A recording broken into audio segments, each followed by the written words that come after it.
इस वक्त हमें प्रोग्राम में ज्वाइन कर रहे हैं बैरिस्टर साद रसूल साहब, सीनियर माहिर कानून तज्जियाकार। बैरिस्टर साहब अस्सलाम वालेकुम, थैंक यू फॉर ज्वाइनिंग अस। और थैंक यू। पैनल में हमारे साथ मौजूद हैं लीगल एक्सपर्ट हैं सीनियर सहाफ़ी तज्जियाकार मुनीफ फारूक साहब। मुनीफ साहब अस्सलाम वालेकुम, आपका भी बहुत शुक्रिया प्रोग्राम में ज्वाइन करने के लिए। और बैरिस्टर साद रसूल साहब, आपसे गुफ्तगू का आगाज़ मैं करना चाहूँगी। आज जो सुप्रीम कोर्ट में मखसूस नशस्तों से मुतालिक ये रिव्यू पिटिशंस पर जो समाअत हो रही थी, उसमें जजेस के बड़े अहम रिमार्क्स लाइक आई सेड सामने आए, जिसमें जस्टिस मुसर्रत हिलाली साहिबा के जो रिमार्क्स थे उस पर बड़ी बहस इस वक्त नज़र आ रहा है कि छिड़ चुकी है। जहां पर वो उन्होंने जो फैसले का हवाला दिया और फैसले के साथ साथ उन्होंने ये बताया कि मखसूस नशिस्तों के फैसले में कहा गया था कि वोट बुनियादी हक है, जबकि बुनियादी हक नहीं है। So we all know barrister साहब that voting obviously is a fundamental democratic right, लेकिन दुनिया भर में से कैसे देखा जाता है, मैं चाहूंगी जरा आप इस पर रोशनी जरूर डालिए। बहुत शुक्रिया मैम। सबसे पहले तो मुझे जैसे दीगर पाकिस्तान के बेशतर वकला की तरह मुझे जस्टिस मुसर्रत हिलाली साहिबा की ये बात समझ भी नहीं आई। और अगर आप पाकिस्तान की जूरिस्प्रूडेंस के अंदर, यानी कि पाकिस्तान ने की सुप्रीम कोर्ट ने ये को पहली दफ़ा कोई इलेक्शन या वोटिंग या किसी सीट का मैटर नहीं देख रही, ये हमारी बड़ी सेटल्ड जूरिस्प्रूडेंस है। अगर आप उस तमाम को देख लें, पाकिस्तान की तारीख की जूरिस्प्रूडेंस के तमाम जजमेंट्स को देख लें, तो किसी जजमेंट के अंदर भी ये बात नहीं कही गई कि वोट करना फंडामेंटल राइट नहीं है, बल्कि इसके बरक्स मैं आपको तकरीबन 2 दर्जन जजमेंट्स तो जबानी बता सकता हूं जिसके अंदर ये वाली बात की गई, जिसके अंदर से सर फहरिस्त वो जजमेंट है जो 1993-1994 के अंदर नवाज शरीफ केस है, जिसके अंदर अदालत उज़्मा ने, और वो इससे बड़ा बेंच था जो उस वक्त बैठा हुआ था, उसने इस बात को डिसाइड किया कि आईने पाकिस्तान के आर्टिकल 17 के नीचे, जहां पे right of association and political parties और दीगर चीजें शामिल हैं, उसके नीचे वोट कास्ट करना हर शहरी का बुनियादी हक है। ये नवाज शरीफ साहब के केस के अंदर 1994 के अंदर डिसाइड हुआ। मैं इसको थोड़ा सा, क्योंकि आपने कुछ इंटरनेशनल बात भी की, तो मैं इसको थोड़ा सा मजीद आगे बढ़ाऊं जी कि ऐसे ममालिक भी दुनिया के अंदर हैं जो कुछ मखसूस चीजों के अंदर वोट का राइट खत्म कर देते हैं। फॉर एग्जाम्पल, अमेरिका के अंदर कुछ ऐसी स्टेट्स हैं जहां पे अगर आपको लेट से किसी जुर्म के अंदर सजा हो जाए, स्कैंडिनेविया के अंदर इस तरह की कुछ एग्जांपल्स हैं कि अगर आपको किसी जुर्म के अंदर सजा हो जाए तो जो जेल के अंदर बैठा शख्स है उसको वोट करने का इख्तियार नहीं। फार ईस्ट एशिया के अंदर भी इस तरह के ममालिक हैं जिनके पास इस तरह की एक्सेप्शंस मौजूद हैं।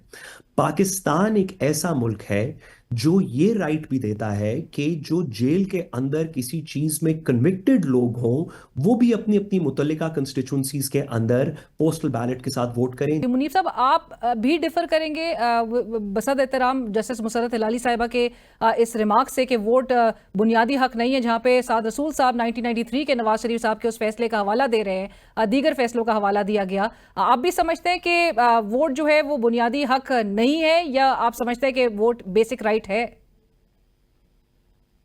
बहुत शुक्रिया आपका। देखिए, जो आपका सवाल भी मैं थोड़ा सा कट किया था बिकॉज आई एम ट्रैवलिंग, लेकिन जो मैं समझ पाया हूँ आपका सवाल, देखिए मैं जो मुसर्रत हिलाली साहिबा ने फरमाया, फॉर्चुनेटली अनफॉर्चुनेटली मैं वो सुन पाया वो बात, तो वो मुझे भी फ्रैंकली हजम नहीं हुई थी। मैं चले उस आर्गुमेंट जो अभी साद साहब ने कहा, वो मैं उसको अगर इसके साथ रिलेट करूं और एक कॉमन सेंस की बात करूं जो है कि देखिए, जब आपके आइन के अंदर आर्टिकल 17 मौजूद है, आप फ्रीडम ऑफ एसोसिएशन मौजूद है, सियासी जमातें मौजूद हैं, और जब सियासी जमात का स्ट्रक्चर है, सियासी जमात ने कोई गंडेरिया तो नहीं बेचनी ना, उसने सियासत करनी है, जमात बनानी है, और उस जमात के फिर मेंबर्स होंगे जिन्हें वोट पड़ेगा, और वो पूरा प्रोसेस एक कॉन्स्टिट्यूशनल कवर के अंदर सब कुछ होगा।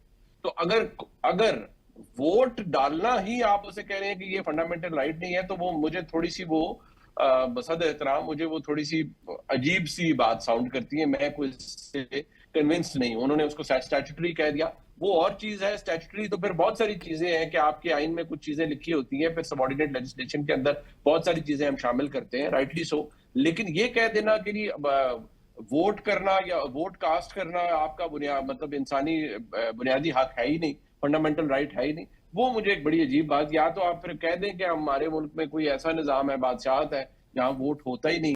ये भी जजेस की तरफ से कहा जा रहा है कि जी वो आके बता देते हैं, तो क्या एंड बसद एहतराम अगेन, क्या जजेस जो है वो ऑब्लिवियस थे उन तमाम ग्राउंड रियलिटीज से जो कि मुल्क में होता हुआ दिखाई दे रहा था, जो मामला जिस तरह से चलाए जा रहे थे, जिस तरह से एब्डक्शंस हो रही थी, आपको पता है नॉमिनेशन पेपर्स फाइल करना, फिर तजवीज़ कुनंदा तायद कुनंदा को उठा लिया जाता था, वो तमाम चीज़ें, क्या वो उनको अंदाज़ा नहीं था इस बात का?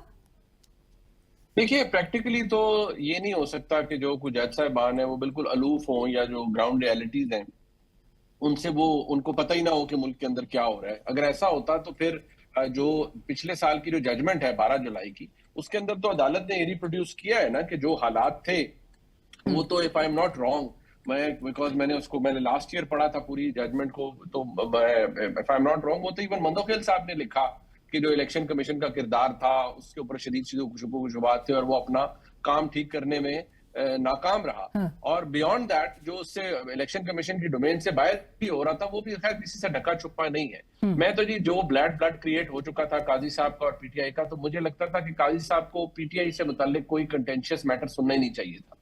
मेरी तो ये पहले दिन से ये मैंने और ये मेरे ख्याल में कई दफा मैं ऑलरेडी ये बात कह चुका, मतलब प्रोप्राइटी डिमांडेड के उनको ये नहीं करना चाहिए था। दूसरी बात ये, वो कहते हैं जी हमने निशान नहीं लिया, हमने तो वो इलेक्शन जो था वो उसका बेशक बेशुमार फ्लॉज होंगे तहरीक इंसाफ के इंट्रा पार्टी इलेक्शंस के अंदर, लेकिन मेरा आर्गुमेंट सिर्फ इतना था, पहले भी था, वो आज भी अपनी जगह है कि देखिए बिल्कुल इलेक्शंस के पास जाकर जब आप इस तरह की फैसले करेंगे या इलेक्शन के पास जाकर ये चीजें होंगी, तो उसका मतलब ये है कि आप लोगों को डिसएनफ्रेंचाइज कर रहे हैं, आप एक कंफ्यूजन क्रिएट होने दे रहे हैं। मैं नहीं कह रहा चलिए आप कर रहे हैं, but you are allowing it to happen. Absolutely.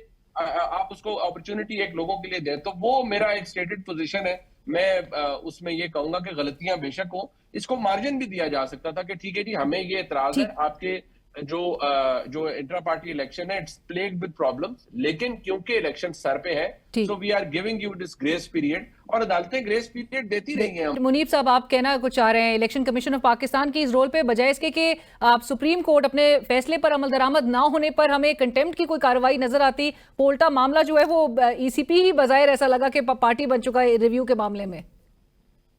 ये खैर मैं तो अब थोड़ा सा आपको बहसियत एक आम से सहाफी के उस तरफ ले जाऊं कि जो जब ये फैसला आया था तो इसके अंदर देखिए अच्छी बुरी जजमेंट्स भी होती हैं, जजेस का टिल्ट भी होता है, सब कुछ होता है, लेकिन जो मेरा एक अपना ओपिनियन है कि जज साहिबान की दरमियान जो डिवीजन थी वो अब पिछले साल भी इतनी बढ़ चुकी थी, जिसके नतीजे में फिर बहुत कुछ हुआ।